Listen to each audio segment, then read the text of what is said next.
Hello students, मेरा नाम मनीष मोहन है, assistant professor in computer science and engineering branch LCIT college. आज हम जो सब्जेक्ट देख रहे हैं मोबाइल कंप्यूटिंग एप्लीकेशन है। आज के टॉपिक में हम cell splitting, hand off, channel के बारे में हम लोग डिस्कस करेंगे कि ये सब क्या होते हैं और इसका यूज़ हम कैसे करते हैं हमारे मोबाइल एप्लीकेशन में। ठीक है फ्रेंड्स, तो बिना समय गवाए हम स्टार्ट करते हैं आज की क्लास। तो सबसे पहला जो टॉपिक है वो है हमारे फ्रीक्वेंसी रीयूज़, है ना। तो फ्रीक्वेंसी रीयूज़ क्या है? Frequency reusing is a concept of using the same radio frequency within a given area that are separated by considerable distance with minimal interference to establish communication. ठीक है, तो frequency reuse जो क्या है, एक simple सा concept है जिसके अंदर में क्या करना है, अपने को सेम रेडियो फ्रीक्वेंसी को क्या करना है, यूज करना है उस गिवन एरिया में। ठीक है, और कैसे करेंगे उसको यूज?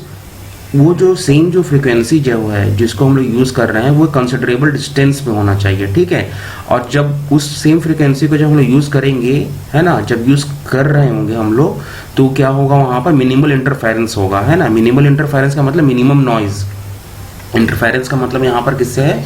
नॉइज से, है ना। जो डिस्टर्बेंस जो होता है जब हम लोग कम्युनिकेशन एस्टैब्लिशमेंट करते हैं तो क्या होता है, वहाँ पर डिस्टर्बेंस आता है। ठीक है, तो वो जो डिस्टर्बेंस जो है उस डिस्टर्बेंस को कम करने के लिए ही हम लोग क्या करते हैं, मिनिमम ये जो रेडियो फ्रिक्वेंसी है उसको यूज़ करते हैं हम लोग। ठीक है, ठीक है, और ये सब चीज़ करने के बाद हमें को फ़ायदा क्या होता है? इस्टेब्लिश कम्युनिकेशन, है ना।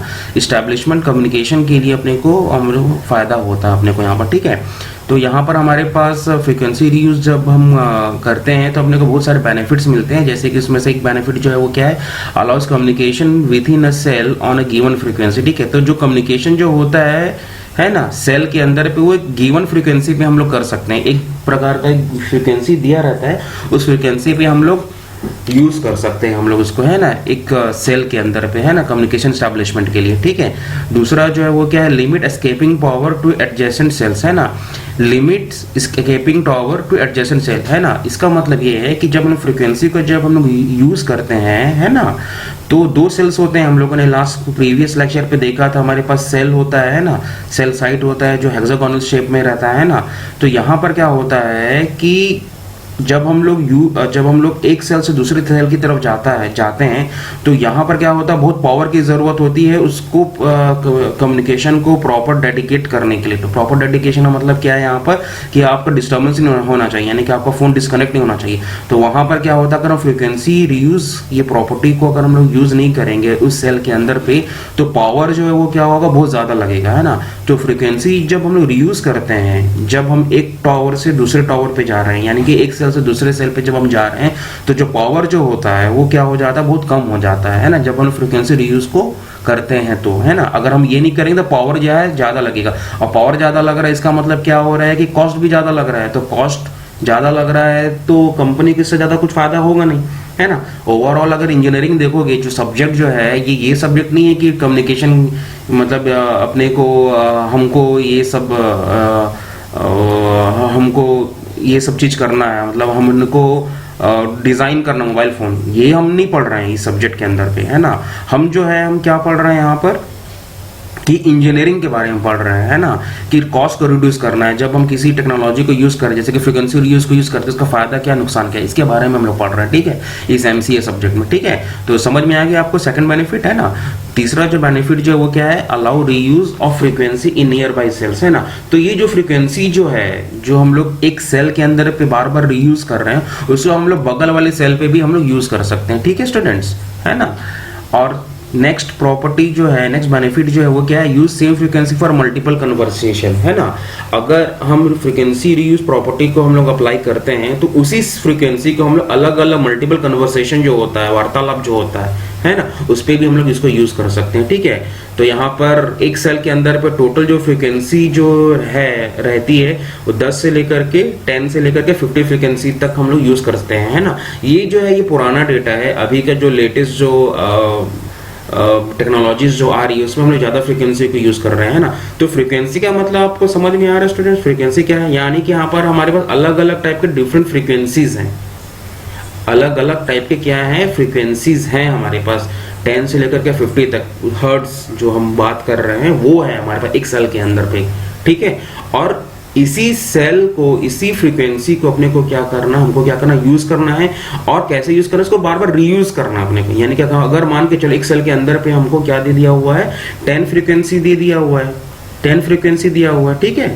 अगर 10 फ्रीक्वेंसी अपने को हमको दिया हुआ है तो 10 फ्रीक्वेंसी को ही अपने हमको क्या करना है, रीयूज करना है बार बार, मल्टीपल कन्वर्सेशन के लिए हो, या तो फिर एक सेल से दूसरे सेल पे अगर मोबाइल यूनिट अगर जा रहा है तो उसको भी अपने हमको यूज करना है। अगर बार बार हम लोग इसको फ्रीक्वेंसी को रीयूज अगर हम लोग नहीं करेंगे तो क्या हो जाएगा, आपका जो पावर कंजम्पशन जो है बढ़ेगा, आपका जो कॉस्ट जो है बढ़ जाएगा, है ना, ये प्रॉब्लम आता है ना। तो फ्रीक्वेंसी रीयूज जो है अगर उस चीज को अप्लाई करते हैं तो ये सब बेनिफिट्स हमको मिलती है, 5 बेनिफिट्स हमको मिलती है, ठीक है स्टूडेंट, समझ में आ गया आप लोगों को, ठीक है। तो फ्रीक्वेंसी रीयूज जो है कोई हार्डवेयर कॉन्फ़िगरेशन नहीं है यहाँ पर, है ना, ये जो है ये क्या है, आप लोग का सॉफ्टवेयर कॉन्फ़िगरेशन है। फ्रीक्वेंसी को आप देख सकते हो गया, जो नंबर ऑफ साइकिल पर सेकंड है उसे आप देख सकते हो गया, नहीं देख पाओगे।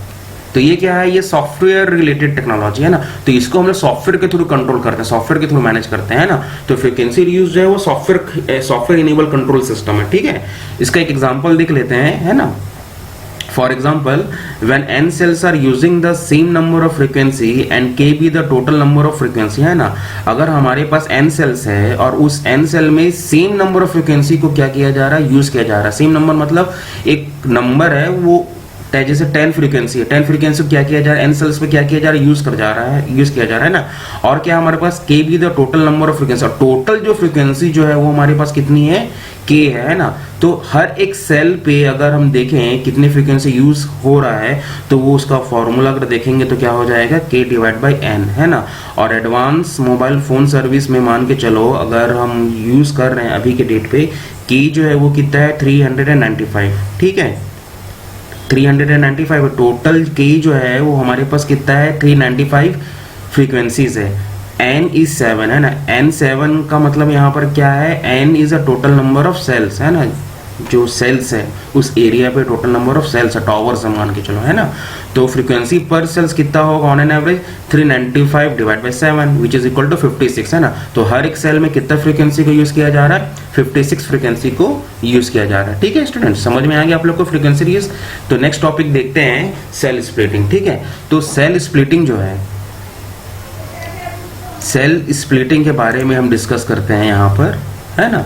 तो सेल स्प्लिटिंग जो है वो क्या है ना, is the technique of dividing a larger cell into the smaller cell, है ना, to increase capacity in congested area, है ना। इसका कहने का मतलब ये है, जो सेल जो है ना, अपने लास्ट प्रीवियस लेक्चर में हम लोगों ने देखा था कि हेक्सागोनल टाइप का सेल रहता है ना, जहाँ पे टावर लगा रहता है, वो जो शेप जो रहता है सेल का वो क्या रहता है, हेक्सागोनल शेप रहता है ना। तो मान के चलो बहुत ज़्यादा कंजेस्टेड हो गया एरिया, यानी कि बहुत ही ज़्यादा वहाँ पर लोग हैं, वहाँ पर कस्टमर है, वहाँ पर मोबाइल फोन्स है ना, कोई टावर है मान के चलो, एयरटेल का मान के चलो, वहाँ पे बहुत ज़्यादा कंजेस्टेड हो गया। कंजेस्टेड इन द सेंस मतलब बहुत ज़्यादा मोबाइल्स वहाँ पर आ गए, तो वहाँ पर सर्विस थोड़ा सा क्या हो जाता है, क्या हो जाता है, डिक्लाइन हो जाता है वहाँ पर, है ना। तो उस केस में क्या होता है, हम एक टेक्नोलॉजी, एक टेक्निक को यूज़ करते हैं जिसका नाम क्या है, सेल स्प्लिटिंग, है ना। तो सेल स्प्लिटिंग को जब हम लोग यूज़ करते हैं तो क्या करते हैं, जो बड़े बड़े जो सेल्स होते हैं उसको क्या किया जाता है, स्मॉलर सेल्स में क्या किया जाता है, डिवाइड किया जाता है, ठीक है स्टूडेंट, समझ में आ गया आप लोगों को, ठीक है। छोटे सेल्स में क्या किया जाता है, इसे डिवाइड किया जाता है, ठीक है, कंजेस्टेड एरियाज में, है ना। 10 antennas are placed in smaller cells which transmit low power compare to the larger cells, ठीक है, ठीक है, समझ में आ गया आप लोगों को। तो एंटीना जो रहता है उसको क्या किया जाता है, स्मॉलर सेल्स में क्या किया जाता है, प्लेस किया जाता है ना, स्मॉलर सेल बनाया जाता है, और वहां से लो पावर जो रहता है वो निकलता है, वो है ना, लो पावर को हम लोग ट्रांसमिट करते हैं कंपेयर टू लार्जर सेल्स, है ना। इससे फायदा होता है अपने को, है ना। अगर हम लोग स्मॉलर सेल्स को अगर हम लोग यूज करेंगे तो इससे फायदा ही होता है अपने को, हमको यहाँ पर, है ना। तो इसके हम लोग बाद में डिस्कस करेंगे कैसे फायदा होता है, इसके बारे में और थोड़ा सा डिस्कस कर लेते हैं सेल स्प्लिटिंग के बारे में। तो क्या है यहाँ पर, cell splitting is a process of dividing the radio coverage of cell site in a wireless telephone system into 2 or more cell sites. तो सेल स्प्लिटिंग जो है वो क्या है, is the process of dividing the radio coverage, है ना, radio coverage of the cell site, बड़ा जो रेडियो कवरेज का जो सेल साइट है उसको क्या करना, डिवाइड करना है किसी 2 नए सेल साइट्स पे, ठीक है, समझ में आ गया आप लोगों को, ठीक है। अब फॉर एग्जांपल यहाँ पर देखो आप लोग, सेल स्प्लिटिंग यहाँ पर दिया, यहाँ पर टावर दिखाई दे रहा है आप लोग को, tower number 1, tower number 2, tower number 3, है ना, टावर नंबर 4, ये दिखाई दे रहा है। अब ध्यान से देखो, यहाँ पर कोई फ्रिक्वेंसी को यूज कर रहा है, ये सेल जो है ये फ्रिक्वेंसी F1 को यूज कर रहा है, ये F2 को यूज कर रहा है, ये F3 को यूज कर रहा है, ये F4 को यूज कर रहा है, ठीक है। अब ध्यान से देखो, F1 में जब टावर 1 जब यूज कर रहा है और F2 में F2 फ्रिक्वेंसी टावर 2 में यूज हो रहा है, तो यहाँ पर देखो ये एरिया जो है, ये एरिया देखो, है ना, यहाँ पर ये एरिया जो है ये क्या हो रहा है, थोड़ा सा प्रॉब्लमेटिक क्रिएट कर रहा है ना। अगर हमारा मोबाइल यूनिट अगर इस रेंज पे अगर आएगा, है ना, ये जो है यूनियन एरिया है ना, ये बाइसेक्शन एरिया पे अगर आएगा तो क्या होगा, यहाँ पर जो हमारा जो मोबाइल यूनिट है हमारा फ्रीक्वेंसी F1 को यूज कर रहा है ना। अब क्योंकि हमारा जो टावर जो है F2 के भी रेंज में आ गया है, तो ये कंफ्यूज हो जाएगा कि मेरे को F1 फ्रीक्वेंसी यूज करना है कि F2 फ्रीक्वेंसी यूज करना है। इसके कारण क्या होगा, जो आपका जो कम्युनिकेशन जो हो रहा है ना, कम्युनिकेशन जो होगा वो क्या हो जाए, हो सकता है डिस्कनेक्ट हो जाए या कंजेशन हो जाए या डिस्टर्बेंस आ जाए या नॉइस हो जाए ना। तो ये प्रॉब्लम को सॉल्व करने के लिए क्या किया गया है, यहाँ पर देखो सेकंड डायग्राम में देखो आप लोग, टावर 1 और टावर 4 के बीच में क्या किया गया है, छोटे छोटे टावर क्या किया है, लगा दिया गया है ना, छोटे छोटे यहाँ पर देखो टावर लगा दिया गया है ना। यानी कि बड़ा जो एरिया जो था इस सेल का, उसको हम लोगों ने क्या किया, छोटे छोटे सेल्स में क्या कर दिया, हम लोगों ने डिवाइड कर दिया। यहाँ पर 2 सेल्स को यूज कर रहे थे, यहाँ पर हम लोगों ने क्या कर दिया, 4 सेल्स को 4 टावर को यूज कर रहे हैं, और उसका रेंज जो है कम है। लेकिन यहाँ पर फायदा ये हो रहा है कि यहाँ पर कंजेस्टेड नहीं हो रहा है, यहाँ पर बाइसेक्शन नहीं बन रहा है, यहाँ पर वो एक दूसरे के सेल्स के जो फ्रीक्वेंसी है उसको काट नहीं रहा वहां पर, है ना। तो ये फायदा होता है स्टूडेंट्स, जब हम लोग किसको यूज करते हैं, सेल स्प्लिटिंग टेक्नोलॉजी को जब हम लोग यूज करते हैं तो, है ना। समझ में आ गया आप लोगों को, ठीक है। तो ये तो डायग्राम के बारे में ही था, है ना। तो यहाँ पे तो ऐसा कुछ है नहीं। This diagram shows the process of cell splitting and is used to expand the capacity of the mobile communication system, है ना। कैपेसिटी बढ़ाना मोबाइल कम्युनिकेशन सिस्टम का, है ना। लार्ज सेल को क्या करना है, छोटे सेल्स में क्या करना है, अपने को डिवाइड करना रहता है, ठीक है। तो ये है स्टूडेंट्स सेल स्प्लिटिंग के बारे में, ठीक है। नेक्स्ट टॉपिक है हमारा सेल स्प्लिटिंग का एक छोटा सा डायग्राम है। तो डायग्राम आप चाहो तो आप ये डायग्राम भी बना सकते हो या तो आप ये डायग्राम बना सकते हो, सेल स्प्लिटिंग, है ना। तो मेरा सजेशन ये रहेगा स्टूडेंट्स कि आप ये डायग्राम बनाओ सेल स्प्लिटिंग के लिए, है ना। तो ये जो सेल्स जो आप जो देख रहे हो, है ना, D C E D F E C B, ये जो आप डायग्राम देख रहे हो, है ना, इसके अंदर पे देखो यहाँ पर एक छोटा सा एक सेल्स और बने हैं यहाँ पर। तो ये क्या हो रहा है, छोटे छोटे सेल्स पे क्या कर रहा है, उसको डिवाइड कर रहा है ना। यहाँ पर जो टावर जो था छोटे छोटे टावर में डिवाइड किया, इस बड़े टावर छोटे टावर में डिवाइड किया गया है, ये यहाँ पर वही चीज है जो छोटे सेल्स में डिवाइड किया गया है ना। तो ये जो सेल्स हैं ये बाहर की तरफ नहीं है, ये क्या इंटरनल होते हैं, है ना। जैसे कि मान के चलो ये जो सेल्स हैं यहाँ से लेकर यहाँ तक हमारा एरिया है, टावर 1 से लेकर टावर 2 तक क्या हमारा एरिया है।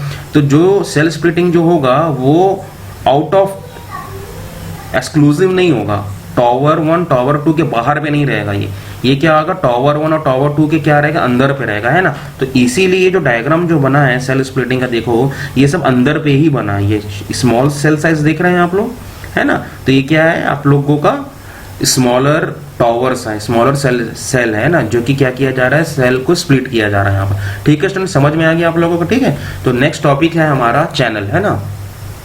Next topic